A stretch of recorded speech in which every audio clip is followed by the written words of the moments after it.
Did you know that a US Army veteran can steal a spaceship from a military base and face zero consequences? It did happen in Disney Pixar's Elio. Hey! Put your hands up! Pixar spent as much as $200 million on a movie about a boy who makes contact with aliens, builds universe-altering stakes, and then ends it with a narrator explaining it like it was a documentary. The change that Elio goes through just isn't convincing enough. We never see what happened to his alien friends. We never see how Earth reacts to confirmed extraterrestrial life. And, of course, the complete lack of logic when Aunt Olga steals the spaceship. This ending is such a letdown, it shapes whatever opinions you may have of this movie as a whole. So I'm Eric the Story Surgeon, and I perform surgery on stories to understand what works and what doesn't. This is the first diagnosis in a series of 5 movies with fatal story flaws, and they all share a pattern that you won't see coming. By the end of this series, you'll never watch movies the same way again. Now, let's operate. When I diagnose an ending, I check 3 vital signs. Does it show character transformation? Does it resolve the stakes? Does it deliver thematic payoff? Great Pixar endings do all 3. Elio flatlines on every single one. Listen to this. This is how Elio actually ends. It's an ancient human theme. You can find it in virtually every culture, in religion, folklore, superstition, and now in science. Because this is the first time that we can actually do something besides speculation.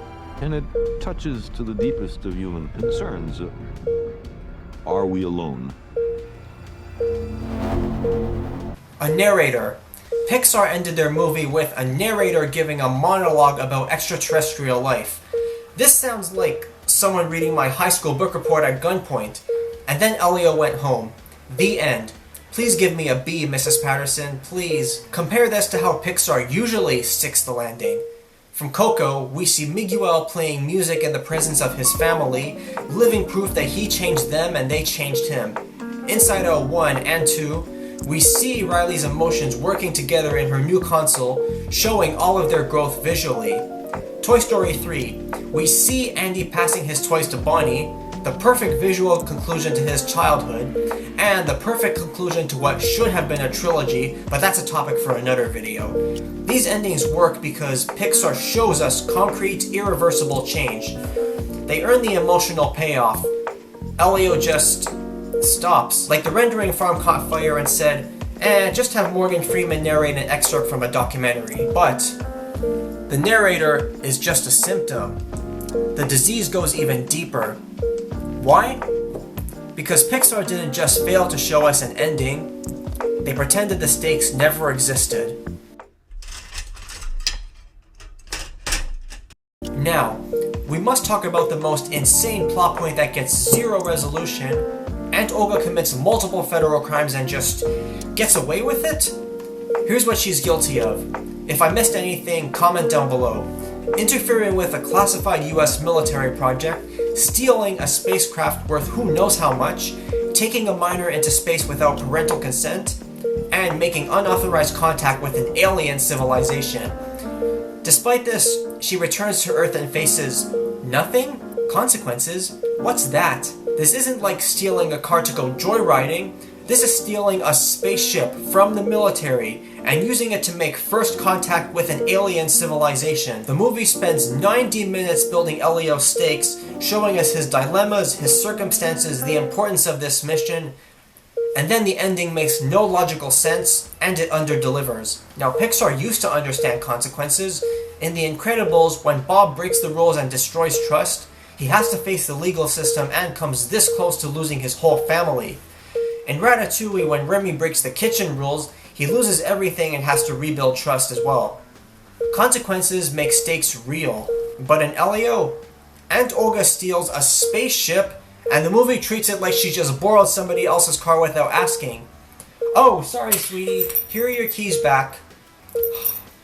No, that is not how this works. But it gets even worse. Because the movie isn't just missing consequences, it's missing its own main character.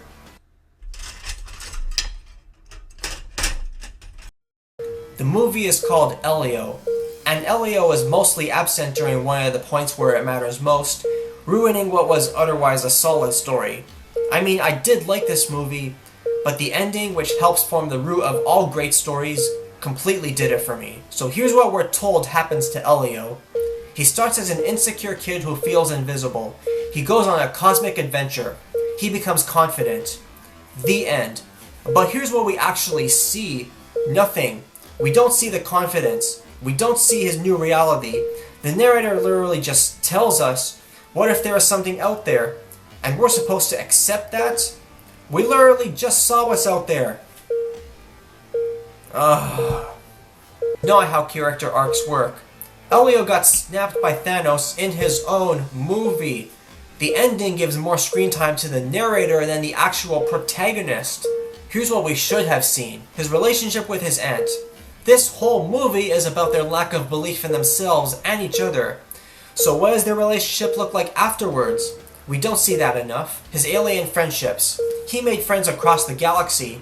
What does their relationship look like afterwards? His role as the ambassador of Earth. He's literally the first human to make contact with aliens. That's huge. At least we see some change in his character, but we don't see how it follows him and Aunt Olga in the end. And how does humanity react to the news of extraterrestrial life? And, of course, Aunt Olga's handling of the aftermath.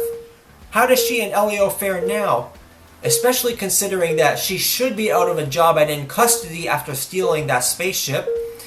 It would have been interesting to see Pixar address that. This is storytelling malpractice. Pixar diagnosed the problem. Elio lacks confidence. They prescribe the treatment, send him on a cosmic adventure and force him to step up. And then, they just wheeled him off the screen and said, trust us, he's alright. So, why did this happen? How could Pixar, which perfected the animated film, underdeliver with this one?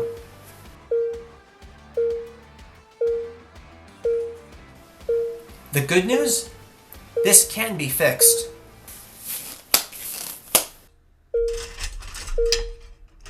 Allow me to show you how this ending should have concluded.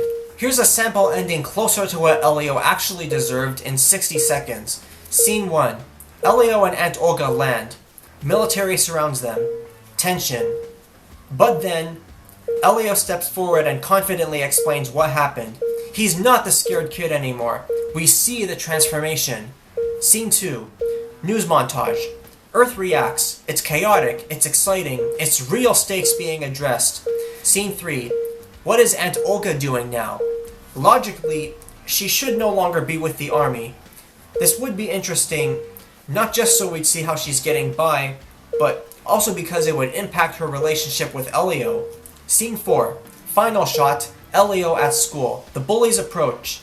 He smiles, confident now, and maybe oblivious to the trouble Aunt Olga is in. His alien friend appears as a hologram. Need backup? Elio laughs. Nah, I got this. That's an ending. That shows transformation. Just 5 minutes of actual resolution could have saved the entire story. Instead, we got a narrator reading something that sounds like it was taken from a PBS documentary. So here's what we've diagnosed. Elio's fatal flaw is an ending that tells instead of shows. It abandons its protagonist, undermines its stakes, and fails to deliver a well-deserved payoff. But here's the thing that keeps me up at night. I've diagnosed 4 other movies with fatal storytelling flaws. The Emoji Movie, Mars Needs Moms, Mean Girls 2, Fast and Furious Tokyo Drift. On the surface, these are all very different movies, different studios, different genres, different decades even. One's an animated movie about emojis, one's about moms getting kidnapped and taken to Mars, one's an unwanted high school comedy sequel, one's about street racing in Japan. And Elio, a Pixar space adventure. But they all died from similar storytelling diseases. Next week, I'm operating on the Emoji Movie. Yes, that piece of and you're going to start seeing the symptoms. Comment below right now. What do you think makes these very distinct movies one and the same? What's the one fatal flaw they all share? Because here's what's scary. very different movies can all catch the same infection, and you might not even realize it. We're finding out what in the finale. But in the next video, the Emoji Movie gets the surgical treatment.